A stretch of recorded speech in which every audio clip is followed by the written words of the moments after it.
Okay, guys, so I couldn't wait like 4 or 5 days like I did for the last episode because this episode is just too monumental to wait that long. So I'm getting it out as soon as possible. I'm getting it out so quick, I'm not even using notes this week. And as you'll notice over the course of the episode, I'm using a different method for capturing my pictures. I'm actually just getting screenshots from Disney Plus because all these previous episodes I couldn't get Disney Plus to work on my computer because I was using Safari and not Google Chrome. Anyway, let's talk about how insane this episode was. I think this is the most pivotal piece of content that's ever been produced under Disney's tenure owning Star Wars. It's going to forever change everything from here on out. First of all, if I had to sum up this episode in just like 2 words maybe, it would be atmosphere and tone. The atmosphere of this episode is just incredible and unlike any other episode we've had so far. I mean, just look at this opening shot. Dave Filoni, as you know, creator of Clone Wars and Rebels, well, executive producer on Clone Wars, heavily involved. He basically George's protege, directed this episode, and I think it's easily the most visually stunning episode so far. So we start out in this forest planet they mentioned last episode. They said it's the forest planet of Corvus, and it doesn't really look like a forest planet because you can't tell yet, but like all the trees are burned, there's lava on here. Well, I mean, you'll find out why in the course of the episode, why that's happening. You got this ancient-looking temple with this guy hitting a what appears to be some kind of weird gong. Is that Michael Biehn? Yeah, it took me a while watching this. I didn't realize that was Michael Biehn until later on in the episode when he talks because, I mean, he's looking pretty rough these days. Also, I didn't realize he was still acting. He's got to be like in his 60s now, right? If you don't know who Michael Biehn is, he was Kyle Reese in the original Terminator, and he played Hicks in Aliens.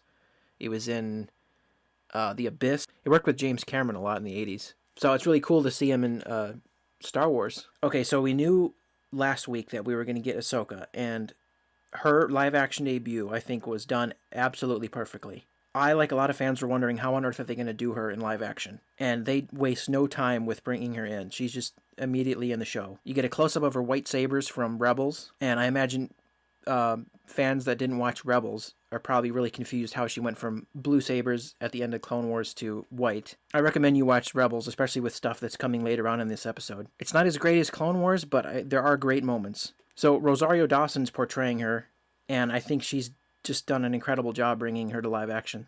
And this is now the second time this season that we've seen a previously only animated character brought to life, and so far they're 2 for 2. They're knocking out of the park. Her head tails, I'm not sure the actual name of them, but we'll get to it. But there's one complaint about her, like the only complaint I've heard about her look is that the head tails are a little too short compared to how they were in Rebels. I imagine they probably got in the way a lot of Rosario Dawson, so maybe that's why they made him shorter, because they get longer as Togratans, whatever her species is, as they age, they get longer, so hers were maybe just a tad bit short. But it's so cool to see these white sabers in live action. She looks to be wearing that hood that she wore in Rebels when we last saw her. We don't know how long after Rebels this particular episode takes place.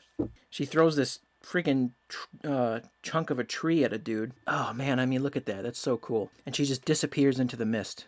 This episode, you can tell, is extremely inspired by samurai films. You can tell Dave Filoni has an affinity for Eastern cinema and samurai films. Oh, interesting. So they're calling her Jedi still. So she left the Jedi Order, and if I recall correctly, I think she claimed she wasn't a Jedi anymore, but they're still calling her that. It could be maybe because this is post-Empire, there's not many left. Maybe they assume just anyone with a lightsaber is a Jedi, or maybe she actually is a Jedi again. I don't know. We'll have to see.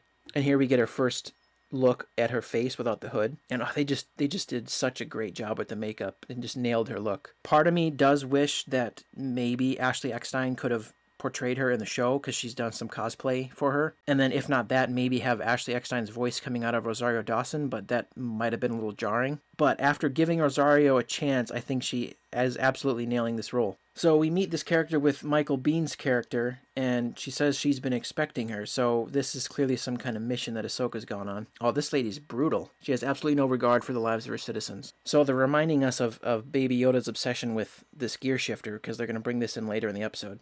Just look at this. It's just gorgeous. Some of these landscapes with burnt trees remind me of, if you've ever seen pictures of Verdun, what Verdun looked like after World War I. Just everything is devastated. And it also kind of looks like that forest on Mustafar that Kylo Ren was on in the beginning of Episode 9. Some weird-looking camel or elephant-type creature. Kind of looks like a really tall dewback.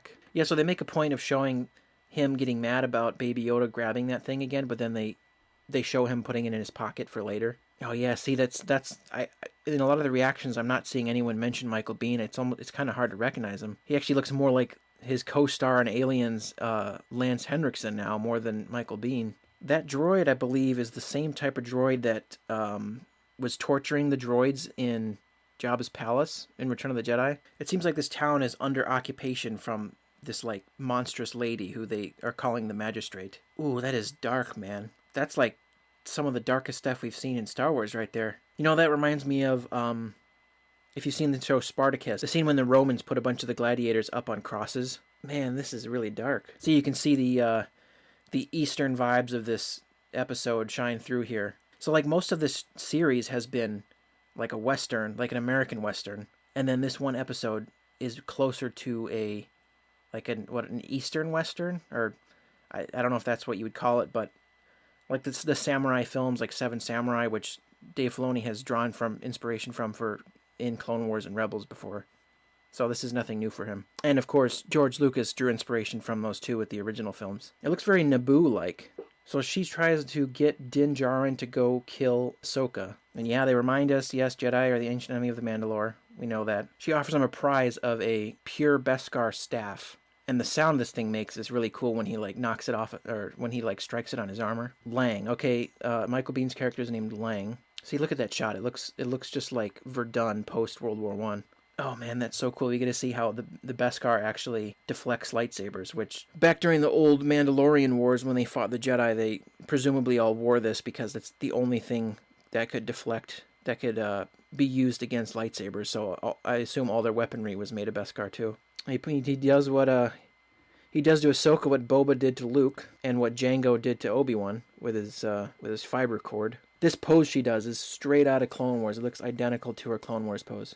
Kind of get some Dagobah vibes from this place too. Oh, and someone pointed this out, and I didn't realize it until after I watched the episode. That's why this part is chronologically out of order. It takes place before the scene I just showed, but up in the top left corner you can see an owl, and the owl is from the Clone Wars arc, the Mortis arc, which is one of the best arcs in Clone Wars. And that owl's named is Morai, and I think she's kind of like the symbol of the soul, like the soul of the daughter. There's like the son, the daughter, and the father. It's like this weird, like ethereal set of episodes that you can't really tell if like any of it really happened. It might just be like one big metaphor. And we see it again in Rebels, and she's always following wherever Ahsoka goes. Baby Yoda and Ahsoka are communicating with the Force here. This right here, I think this is my favorite shot of the episode. Just Ahsoka holding Baby Yoda with a moonlit background. She says the name Grogu, and it's revealed that Grogu is his real name. And I gotta say, I think it's going to be hard for all of us to start calling him by his name, because for over a year now it's been Baby Yoda or the child. I feel like I'm still going to call him Baby Yoda because it's just ingrained in my brain at this point that I don't know if I can switch to Grogu. I love how when Din Djarin says his name now, he goes like, huh? Like a cat or a dog when you say their name. He makes a lot of sounds that sound like my cat, actually. In this scene around the campfire, like, she drops tons of lore that we've been waiting to find out about. This is a massive reveal. She says that he was raised at the Jedi Temple on Coruscant. First of all, I think that's the first name drop of Coruscant in the show, because we're in the Outer Rim, so there's no reason to go... Oh, wait. It was mentioned last week, my bad. But, like, presumably he was being trained around the same time as Anakin, maybe? Because, like, if you do the math, Baby Yoda's, like, 50, and I don't think that math works out exactly correct. Actually, I think someone did the math and they said that Baby Yoda would have been born like 8 or 9 years before the Phantom Menace. Many masters trained him over the years. Interesting. Somebody took him from the temple. People have been speculating now for hours of who that could be, who would have taken him. And you know, an interesting twist would be maybe none of the Jedi did. Maybe Palpatine did. Because as you know, if you watch the Clone Wars, Palpatine in the past sent, in one of the episodes, he sent Cad Bane to kidnap kids, Force-sensitive children, to, I assume, perform experiments on them or something. So he's not against stealing Force children to manipulate them. So he very well could have hid him away. Or another theory people are floating is maybe Jocasta Nu librarian from episode 2, and she had a bigger part in Clone Wars. Or maybe Cal Kestis from Jedi Fallen Order, but again, we don't know his ultimate fate. And then another theory is that maybe Yoda and Yaddle did the nasty, because maybe his species is so like rare that they need, because like someone else pointed out that Ki-Adi-Mundi's species, he was allowed to have kids because he's like, there's like none of his species left. So he was just allowed to go crazy, basically. Break that rule with the Jedi because there's just not many of him left, or his species left. So we don't know who took him from the temple. Then his memory becomes dark. That tells me his memory was probably erased. So that, I think, gives credence to Palpatine doing it. Oh, I love this part when she says, I've only known one other being like this. And she says, Yoda, and you can hear the Force theme in the background. I'm not going to lie, I think I might have teared up a little bit. And I'm man enough to admit that, because there's actually quite a few people that said the same thing. It's got to be weird for her after all these years to see another of his species. And she just directly quotes what Obi-Wan tells Luke in A New Hope. It's great. And then this I thought was kind of funny, because I feel like it's kind of a subtle like middle finger to Rey and how the Force was portrayed in the sequels, because they double down on, hey, the Force takes a great deal of training and discipline.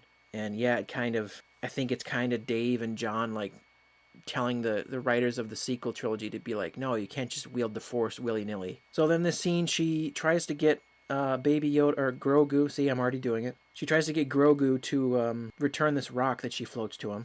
And he's just like, nah, and he drops it. And then I love this. She says, I sense much fear in you. And she's saying it to a baby of Yoda's species, which is, it's like a direct mirror of the scene when Yoda's telling Anakin, I sense much fear in you. It's great. I love all the mirroring here. What's the George quote? It's like a poem, it rhymes. So yeah, then Din tries to do it with the stone. And then she's like, hey, how about you try to like connect with him on a personal level? And that's when like I think everyone called it. He's like, oh, he's going to take out the little ball.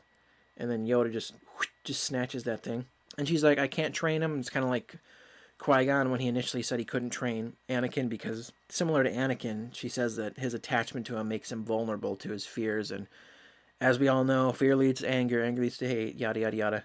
Well, yeah, I mean, he's going to be attached to him because he's been with him for a long time now, so he basically sees him as a dad. Oh, this was such a great moment, but it's sad too when she says she's seen what such feelings can do to a fully trained Jedi Knight, and she's like, to the best of us, and you could like hear the pain in her voice when she says that, because she saw what happened to Anakin. That's something that I hope we see. I hope we at some point see her like reconcile with Anakin's ghost. They can actually have some kind of reunion, and there's closure there where they can like apologize to each other and just have some closure there. Ooh, HK-87 droid. I thought I recognized those droids from earlier. If you don't know, there's I assume those are later, well yeah, much like 4,000 years later models of I assume newer models of HK droids, which there was HK-47 in, who's like the iconic assassin droid from Knights of the Old Republic. I love how much they're drawing from Legends in this show, and it's nice, especially after with the sequel trilogy, it seemed like JJ and RJ didn't do that much. It's like they weren't very well read in the Legends, so it's just wonderful to see all this. He calls them lasers. I don't know why. It just always rubs me the wrong way when they call lightsabers laser swords, and this has been like the third time it's been called that, because little boy Anakin, I guess that makes sense. He's like a little kid. He's gonna say laser sword. He says that in Phantom Menace, but then Luke saying it in Last Jedi didn't really make sense to me. Here, I guess it makes sense. He's probably never seen them, so he's probably doesn't even know their official name, so I guess that makes sense. Well, they give some backstory on this magistrate lady. I'm guessing you'll see, but we find out more later. They said that she survived and let her anger fuel an industry, which helped build the Imperial Starfleet. I'll get to why that could come into play later when we get to a huge reveal. And then they cook up this plan where a Mandalorian and a Jedi, they say that it's an unlikely pairing. They'll never see it coming because, again, they're ancient sworn enemies. So they do this to pull a fast one on the magistrate. This dude's just hitting the gong still. Yeah, and there you can see the two HK droids in the background behind her. She tricks them and tells them that the bounty hunter failed, setting up for his entrance to come in here and help save these prisoners. And then this is like the first of like 3 times when she says where is your master, and they won't tell us who she's referring to because they're clearly leading to something and making him or her sound important. Yeah, this lady is brutal. She'll just kill people for nothing. Oh, a loth cat. I think someone pointed out that loth cats are around anytime Ezra's around, so that could be hinting at something in the future, or it's just a loth cat randomly. Dave Filoni loves his loth cat, so it could just be thrown in there. Always great to see him though. This is like straight from Clone Wars, or no, not Clone Wars. Twilight of the Apprentice, which is like the best episode of Rebels when she fights Vader, and she does this thing where like I still don't get what's happening there. It's almost like she's igniting them slowly and pulling them out, or you just don't see them because of the way it's shot. You don't see the other parts of the blade, or I don't know. The way it was done is really cool. Here we get another close up of the HK droids. Now we got a live action reference for them. So if we do one day get Old Republic stuff, there's a guarantee we're gonna get these. Lang is using like some kind of blaster shotgun, which, as far as I know, I don't think that's ever been in anything Star Wars, has it? He's like pumping it like a shotgun, and there's like a spread of blaster bolts. Oh, dude, those things are acrobatic. Yeah, here we get a showdown between Ahsoka and I forget her name, but the Magistrate. Again, very samurai-esque. I absolutely adore the sound design of Beskar on lightsaber sounds. It sounds so cool.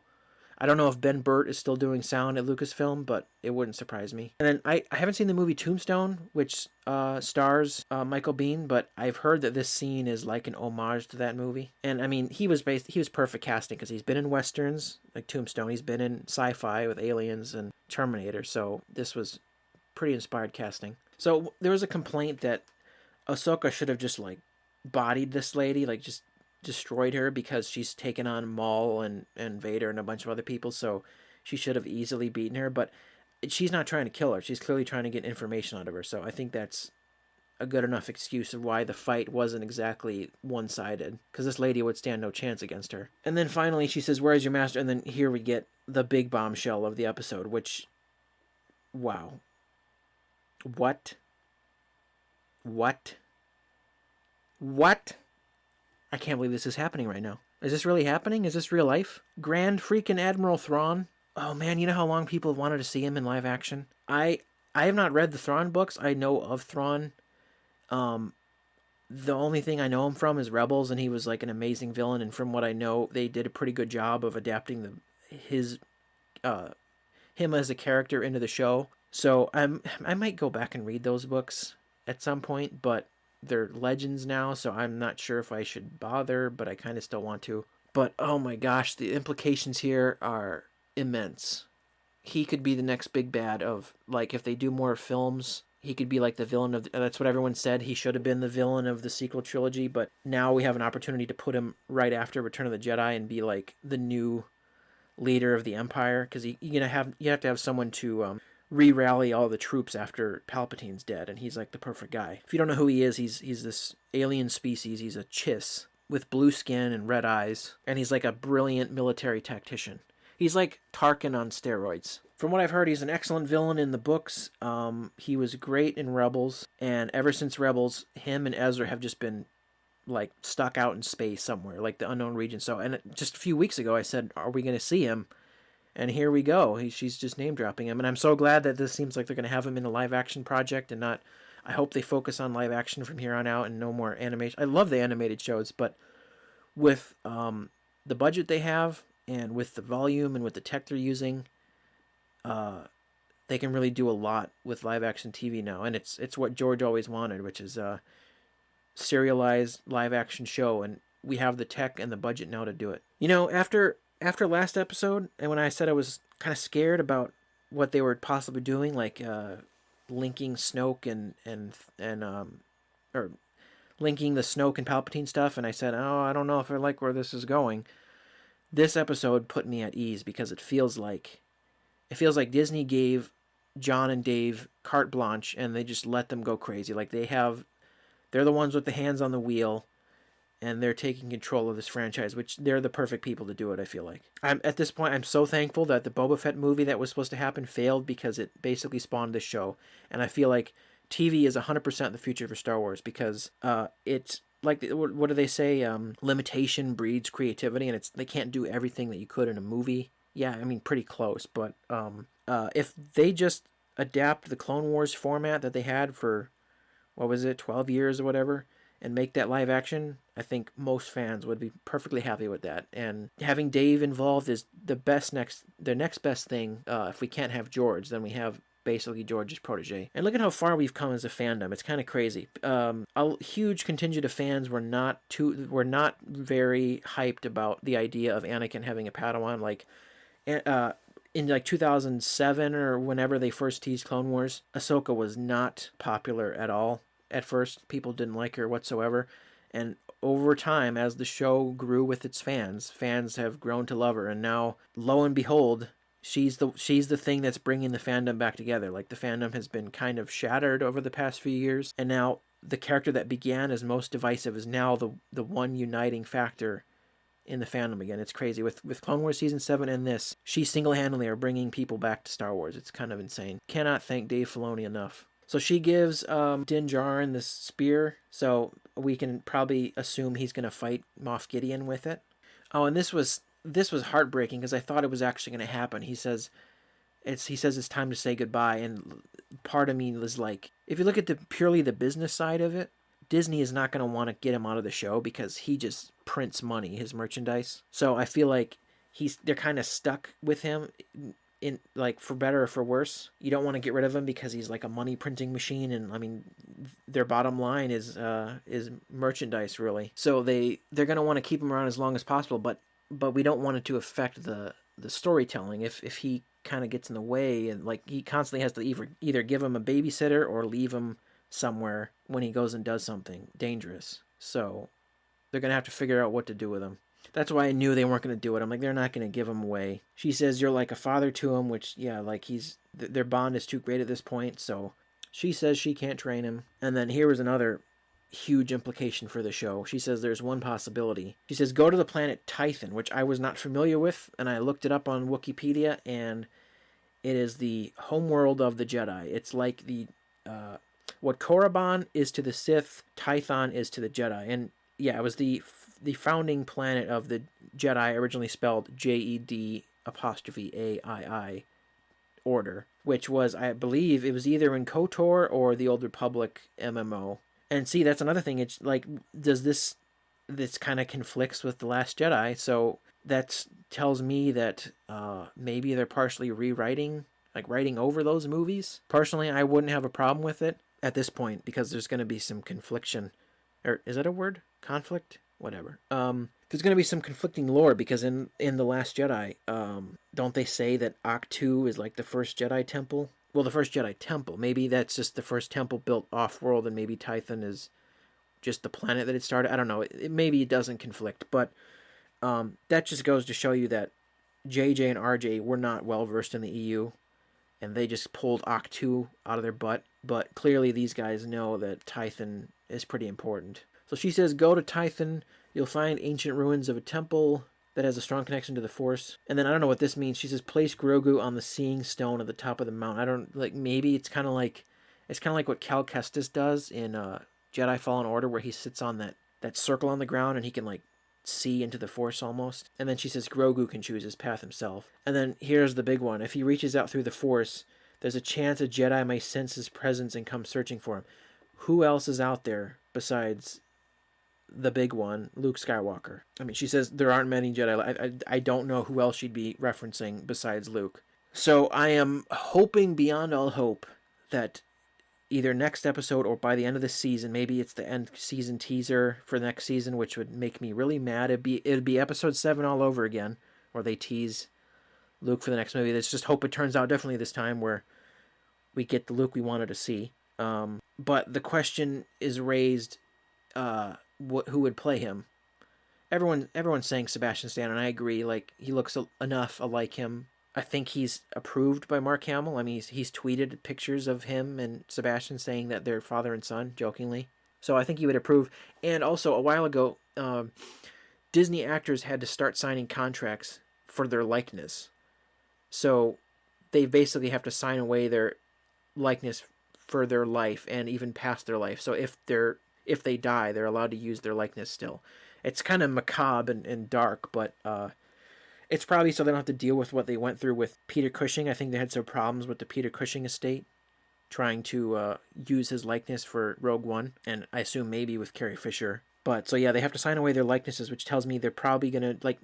I think they should use just use Sebastian Stan, or use Sebastian as a template, and then like deep fake Mark Hamill over him, or just have Mark Hamill come in and like severely de-age him, because they de-aged him in Last Jedi, but they have to de-age him even more because this is only 5 years after Return of the Jedi. So yeah, it kind of sucks that like he's like almost 70 now, and they need him to be like 30 or 35.